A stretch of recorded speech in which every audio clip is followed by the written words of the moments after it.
Hi everyone, Raine here from the William Smith Training Academy, and I'm here today to talk to you about primers. Why do we prime, where do we prime, and which primer do we use? So let's get into it. So why do we prime? Primers are designed to maximise the adhesion as soon as our product's applied. This can be done by either coating the surface or changing the surface energy of the substrate. Some primers are designed to complement and speed up the curing of the adhesive. That being said, it's good practice to use matching components. Whichever brand vinyl you're using, use their suitable primer for the install that you're doing, especially if you're looking for manufacturer backing through warranties and durability statements later down the line. So now let's talk about where do we need to prime. It actually links back to why, and it's normally one of three things. So it could be increasing the adhesion of a surface. So for example, MDF. Notoriously, you get a bad bond from adhesive to MDF. It could be that we need to increase the durability of the product in certain critical areas, edges where you've got a lot of traffic, a lot of impact. So again, using a primer there, you get a stronger bond, so you increase longevity. Or it could be that we're combating the natural shrinkage of interior film. I say just interior film. Pretty much every PVC product, you get a level of shrinkage to it. It's just the way they're made. So using primers can help combat this and stabilise the products. If you're new or just getting into interior film and you want to find out more about the opportunities where it can and can't go, then come and do our architectural crash course on the William Smith Online Academy. It takes 10 minutes, it's totally free, and it'll tell you everything you need to know to get started. So let's get into the mandatory areas. So the first one is edges. Now whether that's flush cutting something, so your face fitting, it could be an end panel, loads of different situations, but again, the only reason we're priming those edges is just to increase stability. Other edges might be the back edges of panels, so here we've got a 10mm overlap on the back, so again, we're just making sure the product's stable and there's no chance of that edge lifting. Next is going to be external corners, so just take this panel, this could be a kitchen door, it could be an IPS panel, these edges here. So these external corners, they're the places where you're going to get the most level of impact, the most risk. Once you do an install, you don't know what life it's going to lead. So although it's not going to stop anything from lifting, anything from failing, it's going to increase the durability. Next is internal corners. So this could be a general wall space, for example, or it could be the internal corner on a shaker door. So for example, we've got that in here. And again, we've got products which have a little bit of shrinkage to them. So again, to combat that, just to ensure that that doesn't lift and creates a small bridge, we prime those key areas. Again, we need to tuck the product as deep as possible. Every surface is a little bit different, whether it's real wood to painted to laminate. So again, it creates consistency. And whilst I've got this here, another one is overlaps.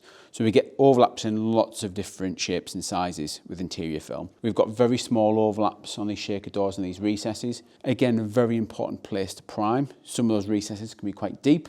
You've got a little bit of material folding over and that is under tension, it's trying to spring back. You want to apply primer in there. This is a textured wood, so you don't get as good a bond if it was a flat finish, for example. So again, it just creates consistency. It could be a wall space where you have a 15mm overlap. Now those aren't too bad, to be fair, but there are different products out there which have a lot of different top coats on them, and there's certain top coats which your adhesive doesn't stick to. So again, if you're not aware of which ones these are, just prime and you don't have to worry about that until you become more familiar with your product knowledge. Next up, we have splice joins. So splice join is basically multiple layers of film, normally 2, sometimes it's 4 if you include the liner, depending on the technique you're using. Cut through all the layers, remove the excess, put them back together so you get one nice flat layer. Now with prime behind there, again, it's now to increase stability. Then products, although there's not too much shrinkage from edge to edge in a roll, there's still a little bit, so again, it's to maximise stability. Next, it's priming where there's moving parts to be replaced. So it could be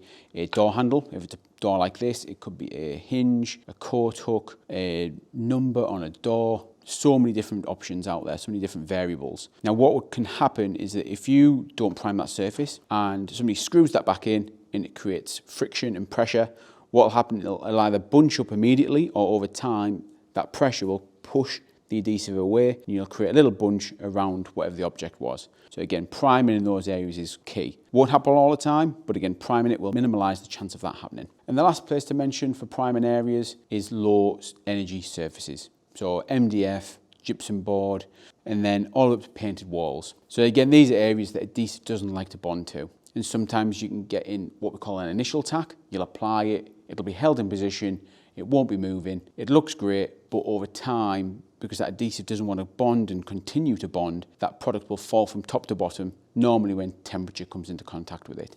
And a common place for this to happen is painted walls, unfortunately. Modern day paints have a lot more ingredients in them than they used to. A lot of these ingredients are designed for those paints to be easy to clean, washable, and because of that, they are repellents, and it also repels our adhesive.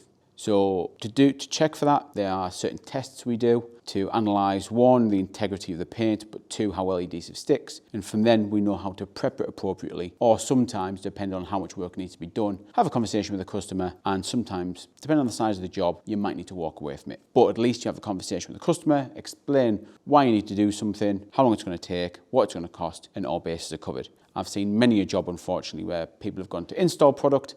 It looks great on day one. In day two, either some of it or all of it has fallen off. So now, which primers do we use? So the easiest thing to remember is to use solvent-based primers for non-porous surfaces, so hard surfaces. So metals, plastics, laminates. Use water-based for softer surfaces, so MDF, gypsum board, plywood, things like that. If you remember that, you can't go too far wrong. If you put a solvent, a very thin solution, onto something absorbent, it will absorb quite a lot. You won't really get much of a benefit, and you'd have to put multiple layers on. And at that point, you're wasting time, you're wasting money. If you've got an absorbent surface and let's say you seal it first with a suitable sealer, then you go and use a solvent primer afterwards, that will likely work, but just double check beforehand. There's lots of different sealers out there, so you just want to make sure they're compatible with the primer that you're using. Another note on the primers is that your water-based can also be watered down, where your solvent-based can't. Normally, I will look to use these as close to neat as possible, undiluted, but some of them,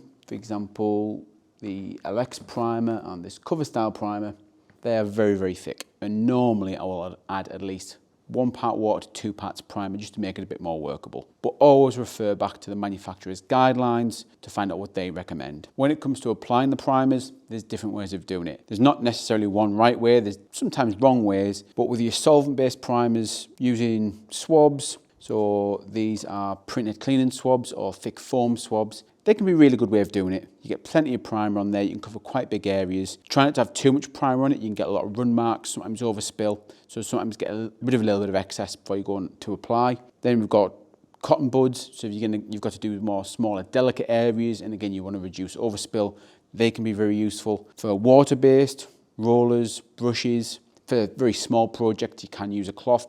Personally, something that I don't like to do, I just find you waste primer. You've got the surface and the cloth absorbent at the same time. So again, there's no real right or wrong way. So if you think of something new, give it a go, try it. As long as you get a consistent amount of primer on and you don't get any run marks, then that'll work. Another thing to note is when you're working with solvent-based primers, some of them have very strong chemicals in them. Now, if you're working in an enclosed space and you can't open a window, so it could be something like a lift, for health and safety reasons, it may be a better alternative to switch to water-based. Water-based primers will work on most surfaces, but again, if it's something you haven't worked on yet and you've got some, please trial it before you commit, just to ensure it is going to work how you would expect. Another common question is how long does it take for the primers to dry? It varies. So we've got some primers that will dry in as little as 2 minutes. Some can take 15 minutes to half an hour. They're all a little bit different, but most of the time you should be waiting for primer to dry anyway. Normally you have multiple steps to a process. You'll either be prepping, you'll be priming, then you'll be getting material ready, or you can start installing something and come back to something else later on. If you believe primer is going to dry in 15 minutes, give it half an hour. What you'll find, especially with solvent-based, if it's still outgassing and you apply over it, that solvent will get into the adhesive and it'll cause problems. So always give it a little bit of extra time. Never be waiting for that exact second to go, yep, that's dry, and then start fitting. And lastly, if you are decanting primers, whatever the primers come in, so it's plastic or metal, decant it into the same type of tub, mainly on the metal ones. If you decant a solvent-based primer into a plastic container and you leave it for a lengthy period of time, eventually it will melt through the plastic and it will spill. So if you're using these two here, then decant them into another metal container and you won't have any issues. And that's all for today's video. If you found it useful, don't forget to like and subscribe for more training tips and tutorials.